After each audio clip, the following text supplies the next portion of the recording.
Hello everyone, स्वागत है आज की इस वीडियो में। दोस्तों, आज की इस वीडियो में हम बात करने वाले हैं विरल माध्यम के सापेक्ष माध्यम का अपवर्तनांक तथा सघन माध्यम के सापेक्ष विरल माध्यम में जो अपवर्तनांक है उसमें संबंध। ठीक है दोस्तों, जो ये हेडिंग है थोड़ा सा बड़ा है, लेकिन यहाँ पे ये खास आपका डेरिवेशन होने वाला है, महत्वपूर्ण फार्मूला डिराइव होने वाला है। ठीक है, तो ये जो डेरिवेशन है एकदम खास होगा क्योंकि इस पर कुछ क्वेश्चंस भी आते हैं, न्यूमेरिकल्स भी आते हैं। तो सबसे पहले इसकी कहानी को समझते हैं कि है क्या। हम मान लेते हैं कि हमारे पास दो माध्यम है।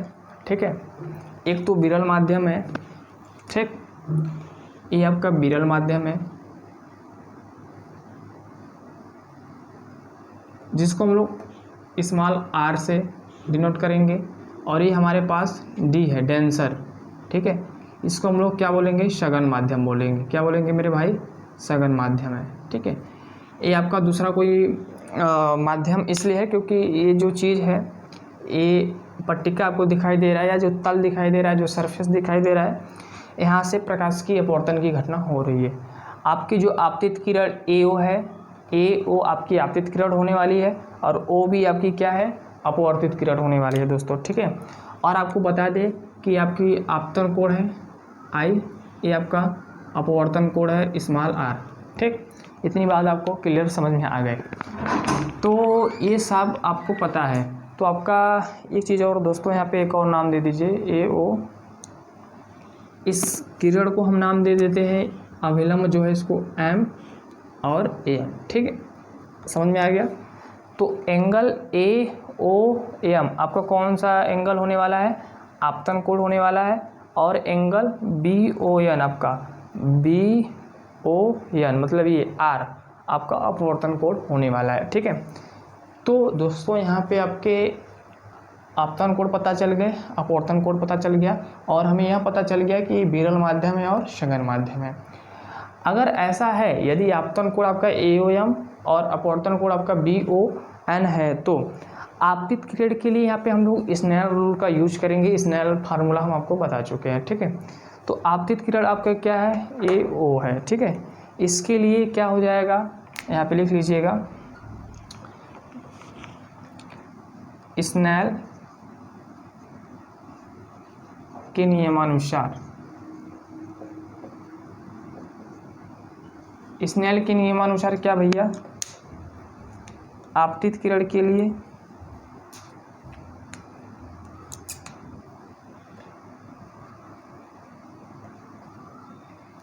आपतित किरण के लिए। ठीक है, यहाँ पे हम लोग स्नेल रूल का यूज करेंगे AO के लिए। तो यहाँ पे क्या हो जाएगा बताइए, क्या हो जाएगा, पहला माध्यम आपका R है, दूसरा माध्यम आपका D है, मतलब R नीटा D। तो R नीटा D का मतलब समझ रहे हैं आप, इसको बोलेंगे क्या, विरल माध्यम के सापेक्ष सघन माध्यम का अपवर्तनांक। इसको कैसे पढ़ेंगे, विरल माध्यम के सापेक्ष किसका अपवर्तनांक, सघन माध्यम का अपवर्तनांक। क्या हो जाएगा, साइन I बटा के साइन R हो जाएगा। ये आपका समीकरण नंबर 1 बन गया। समझ में आया कि नहीं, ये बात किसको नहीं समझ में आया बताइए। हम लोग इसमें स्नेल रूल लगा रहे हैं AO के लिए। आप लिखेंगे क्या, सघन माध्यम, विरल माध्यम के सापेक्ष सघन माध्यम का अपवर्तनांक। ये इसको पढ़ने का तरीका होता है भाई। R का मतलब रेयर, D का मतलब डेंसर होता है। ठीक है, तो ये आपका कौन सा बन गया, इक्वेशन नंबर 1 बन गया।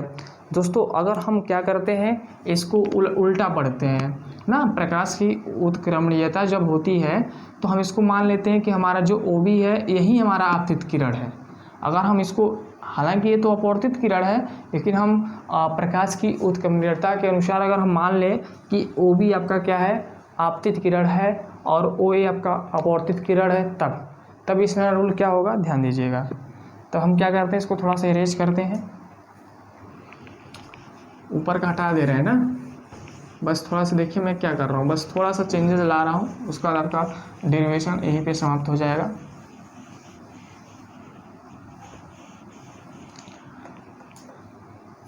प्रकाश की उत्क्रमणीयता जब होती है तब OB आपका आपतित किरण बन जाएगा और OA आपका क्या बन जाएगा, अपवर्तित किरण बन जाएगा। ठीक है, तो OB के लिए आपका क्या अपवर्तनांक होगा? OB के लिए अपवर्तनांक, OB के लिए अपवर्तनांक, ठीक है। कैसे लिखेंगे इसको? डी नीटा आर बराबर, डी क्यों लिख रहे हैं? क्योंकि हमें चाहिए सघन माध्यम के सापेक्ष विरल माध्यम का अपवर्तनांक, तो डी नीटा आर लिखेंगे, ठीक है। अब यहाँ पे कोड कौन सा है भाई? आर है, तो साइन आर हो जाएगा बटा के साइन आई हो जाएगा। ये आपका इक्वेशन नंबर क्या बन गया मेरे भाई? 2 बन गया। बताओ समझ में आया कि नहीं? समझ में आया कि नहीं? अगर हम प्रकाश की उत्क्रमणीयता के अनुसार OB को आपतित किरण मान लेते हैं, OA को आप मान लेते हैं अपवर्तित किरण, तो क्या हो जाएगा कि सघन माध्यम के सापेक्ष विरल माध्यम का अपवर्तनांक, ठीक है। लिखेंगे कैसे? डी नीटा आर लिखेंगे, ठीक है मेरे भाई। तो आपके पास 2 इक्वेशन बन के तैयार हो गया है, ठीक। 2 इक्वेशन बन के तैयार हो गया है। इसी दोनों इक्वेशन का हम मल्टीप्लाई कर देंगे। क्या कर देंगे मेरे भाई? मल्टीप्लाई कर देंगे, गुणा कर देंगे। तो गुणा करके देखते हैं क्या आता है, ठीक है। अब यहाँ पे क्या लिखेंगे? समीकरण 1 और 2 का गुणा करने पर, समीकरण 1 तथा 2 का गुणा करने पर, ठीक है। जब आप 1 और 2 का गुणा करेंगे तो LHS का मल्टीप्लाई LHS के साथ होगा, RHS का मल्टीप्लाई RHS के साथ होगा। कहने का मतलब है कि इसका मल्टीप्लाई इसके साथ और इसका मल्टीप्लाई इसके साथ।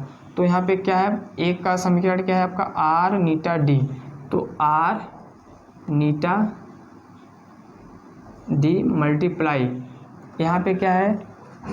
डी, यहाँ पे आपका डी नीटा आर बराबर हो जाएगा समीकरण 1 में क्या है? यहाँ पे साइन आई बटा के साइन आर मल्टीप्लाई बाई यहाँ पे क्या है? साइन आर बटा के साइन आई। आपका मेरे भाई समीकरण 1 और समीकरण 2 का आपने मल्टीप्लाई कर दिया है। अब मल्टीप्लाई कर दिया ही है तो बहुत अच्छा आपने काम कर दिया। अब देखिए आपके पास क्या बच रहा है, ठीक है। अब साइन आई से साइन आई कैंसिल हो जाएगा कि नहीं? साइन आई से साइन आई कैंसिल हो जाएगा और ये वाला इससे कैंसिल हो जाएगा। तो आपके पास क्या बचा मेरे भाई? आपके पास कुछ नहीं बचा, आपके पास बचा सिर्फ आर नीटा डी मल्टीप्लाई बाई डी नीटा आर बराबर 1। तो ये जो फार्मूला निकल के आया है वेरी वेरी इंपॉर्टेंट है।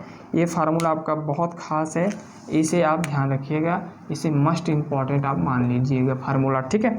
ये फार्मूला मस्ट इम्पॉर्टेंट है। यहाँ पे क्या है, इसको पढ़ने का तरीका भी देख लीजिएगा कि विरल माध्यम के सापेक्ष सघन माध्यम का अपवर्तनांक इंटू सघन माध्यम के सापेक्ष विरल माध्यम का अपवर्तनांक की जो वैल्यू होती है 1 के बराबर होती है। यही आपका पूरा डेरिवेशन है, यही आपका पूरा फार्मूला आ गया।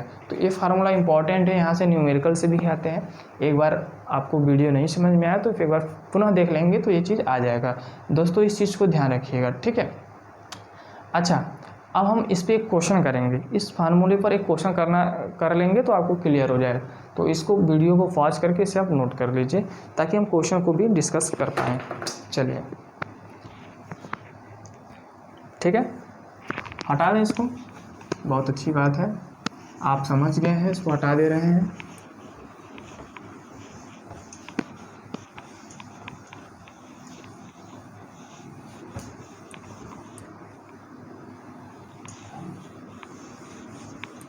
चलिए वेरी गुड। अब दोस्तों हमारे सामने एक क्वेश्चन है, उस क्वेश्चन को हम लोग सॉल्व करते हैं और देखते हैं कि आंसर क्या आने वाला है। क्वेश्चन नंबर फर्स्ट क्या दे रहा है आपका? हवा के सापेक्ष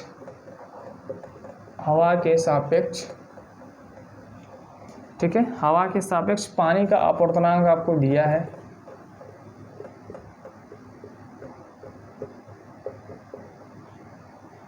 पानी का अपवर्तनांक कितना है भाई? 4/3 है। तो पानी के सापेक्ष हवा का अपवर्तनांक ज्ञात करिए। हवा का अपवर्तनांक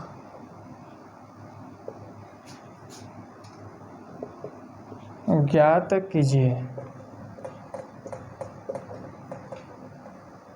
ठीक है, आपको क्वेश्चन में देखिए इंफॉर्मेशन दे दिया है। अब आपको पानी के सापेक्ष हवा का अपवर्तनांक ज्ञात करना है। ठीक है, देखो दोस्तों क्या दिया है, हवा के सापेक्ष पानी का अपवर्तनांक आपको 4/3 दे दिया है। तो सबसे पहले जो दिया रहता है उसको लिख लो। क्या दिया है, जो दिया है उसको लिख लेते हैं हम लोग ना। किसके सापेक्ष, हवा, हवा का मतलब होता है एयर, एयर के सापेक्ष, थोड़ा नीटा बनाना सीख लीजिए आप लोग, ऐसे एन को तान दीजिए।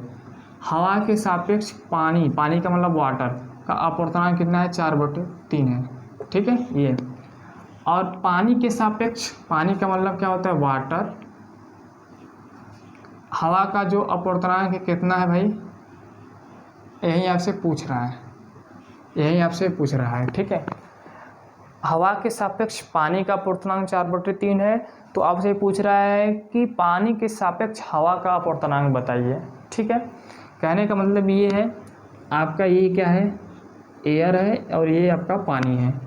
तो पानी का अपवर्तनांक मतलब हवा के सापेक्ष पानी का अपवर्तनांक आपको दे दिया है, आपसे उल्टा पूछ रहा है। तो भाई आपने अभी सीखा है ये वाला फार्मूला, तो हम लोग इस फार्मूले का यूज करेंगे। कैसे यूज करेंगे, ए नीटा डब्लू मल्टीप्लाई बाई डब्लू नीटा ए की वैल्यू क्या हो जाएगी, 1 हो जाएगी।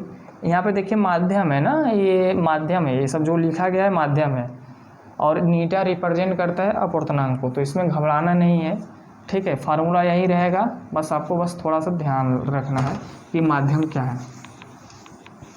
चलिए, अब आपको इसकी वैल्यू दे दिया है, तो इसकी वैल्यू कितना है भाई, 4/3 है, इंटू डब्लू नीटा ए बराबर 1।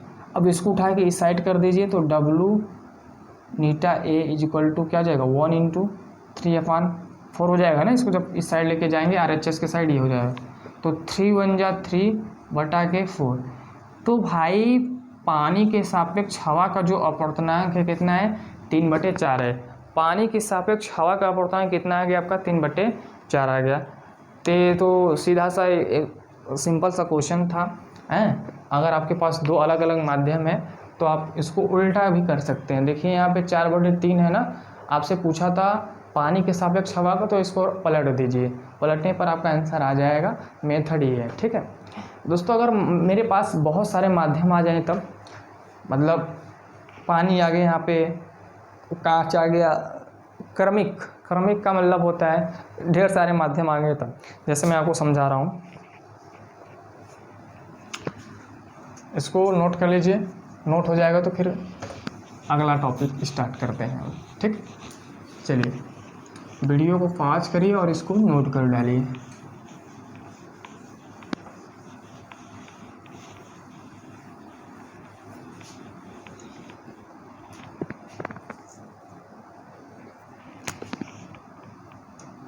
क्रमिक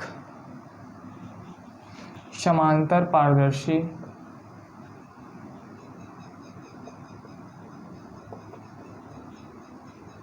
माध्यमों में अपवर्तन।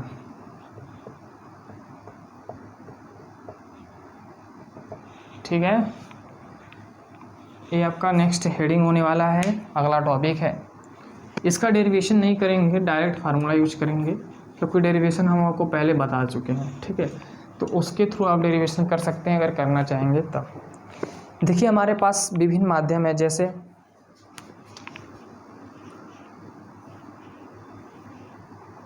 ठीक है, ये आपका पहला माध्यम, दूसरा, तीसरा, चौथा, पांचवा, इस प्रकार से आपके हैं।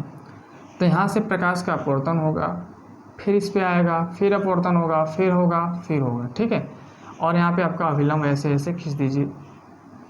तो अगर हमारे पास ढेर सारे माध्यम हैं, अलग अलग माध्यम, पहला माध्यम हवा मान लेते हैं, दूसरा माध्यम कांच मान लेते हैं, फिर लकड़ी है, हो गया कुछ, वाटर हो गया, ग्लास हो गया, ये सब सारी चीज़ अगर माध्यम अलग अलग हैं, बात समझ में आ रही नहीं आपके, अगर मीडियन अलग अलग हैं तो वहाँ पे अपवर्तन की जो घटना होगी उसका अपवर्तनांक क्या होगा। तो उसका डायरेक्ट फार्मूला मैं लिख दे रहा हूँ दोस्तों। उसका जो डायरेक्ट फार्मूला आता है आपका 1 η2 इंटू 2 η3 3 η4 4 η5 इक्वल टू 1। ऐसे अगर आपके पास और भी माध्यम हो जाएंगे तो आप इसको ऐसे बढ़ा के कर सकते हैं, ठीक है, इसको आप कर सकते हैं। समझ में आ रहा है कि नहीं। तो इस फार्मूले को याद रखिएगा। 1 η2 का मतलब 1 के सापेक्ष 2 का अपवर्तनांक, 2 के सापेक्ष 3 का अपवर्तनांक, 3 के सापेक्ष 4 का अपवर्तनांक और 4 के सापेक्ष 5 का अपवर्तनांक की जो वैल्यू होगी 1 के बराबर होगी, हमेशा 1 के बराबर होगी।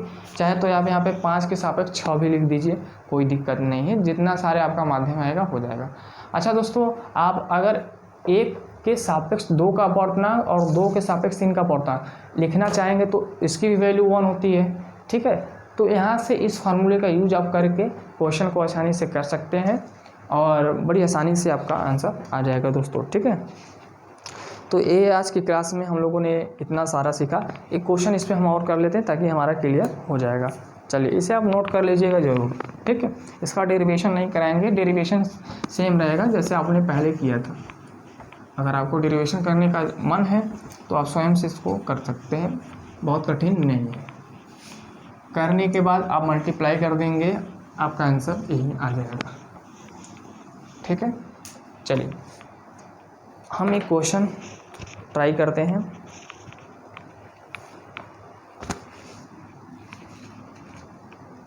क्वेश्चन थोड़ा सा बड़ा होगा। कह रहा है कि एक तालाब में पानी की आभासी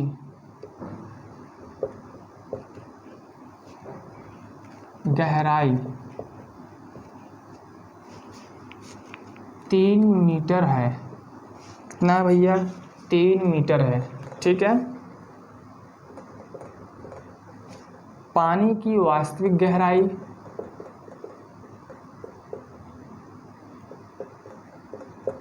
पानी की आपकी जो वास्तविक गहराई है ज्ञात कीजिए। पानी की वास्तविक गहराई ज्ञात कीजिए, जबकि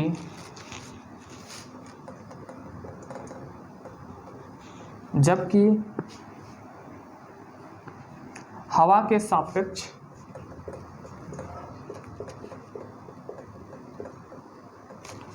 सापेक्ष पानी का अपवर्तनांक कितना दे दिया है? 4/3 हो, ठीक है। देखिए आपको दिया गया है एक तालाब है, मतलब आपके पास तालाब है ऐसे, ठीक है। ये आपका तालाब है, इसकी जो आभासी गहराई है 3 मीटर है। आभासी गहराई 3 मीटर की हमें लग रहा है कि यहाँ 3 मीटर गहरा है, बट वास्तव में ऐसा तो थोड़ी ना होगा। अपवर्तन की जो घटना का एग्जाम्पल हमने दिया ऐसा तो नहीं है। तो मान लीजिए ये और 5 मीटर गहरा हो, 6 मीटर गहरा हो, 10 मीटर गहरा हो, बट हमें एक्चुअल में क्या पता है कि यहाँ 3 मीटर गहरा है, ठीक है। आपसे पूछ रहा है कि पानी की वास्तविक गहराई ज्ञात करना है, और जबकि हवा के सापेक्ष पानी का अपवर्तनांक आपको दे दिया है। हवा के सापेक्ष पानी का अपवर्तनांक कितना है भैया? 4/3 है, ठीक है। हवा के सापेक्ष पानी का जो अपवर्तनांक है 4/3 दे दिया है। तो इसको सॉल्व कैसे करेंगे? इसके लिए एक फार्मूला हमेशा याद रखिएगा कि जो आपका माध्यम दिया है उसका अपवर्तनांक बटे क्या आ जाएगा भाई? वास्तविक गहराई बटे आभासी गहराई, ठीक है। वास्तविक गहराई किसका? पानी का वास्तविक गहराई और आभासी गहराई। तो a नीटा w की वैल्यू आपको 4/3 दे दिया, तो 4/3 रख देते हैं। वास्तविक गहराई कितना है आपका पूछा है, तो वास्तविक गहराई को ऐसे रहने देते हैं। आभासी गहराई कितना दिया है भाई? 3 मीटर, तो यहाँ पे हम लोग क्या रखते हैं? 3 मीटर, ठीक है। अब क्या करेंगे, सीधी सी बात है, इस 3 मीटर को यहाँ पे लाके मल्टीप्लाई कर देंगे, वो आपका आ जाएगा। तो वास्तविक गहराई क्या हो जाएगा, तो यहाँ से वास्तविक गहराई, सीधा ये न्यूमेरिकल है और बहुत सिंपल है, वास्तविक गहराई 4/3 इंटू 3 काट देंगे, ये आपका जो आंसर आएगा मीटर में आएगा, और कटने के बाद आपका आंसर जो आएगा 4 मीटर आएगा। तो भाई पानी की वास्तविक गहराई कितनी है, 4 मीटर है, और आभासी गहराई कितना है, 3 मीटर है।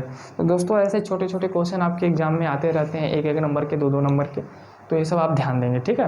तो आज हमने जो बात किया बहुत इंपॉर्टेंट वीडियो है, क्योंकि यहाँ पे हमने एक डेरिवेशन किया है और चीज़ों को सीखा है।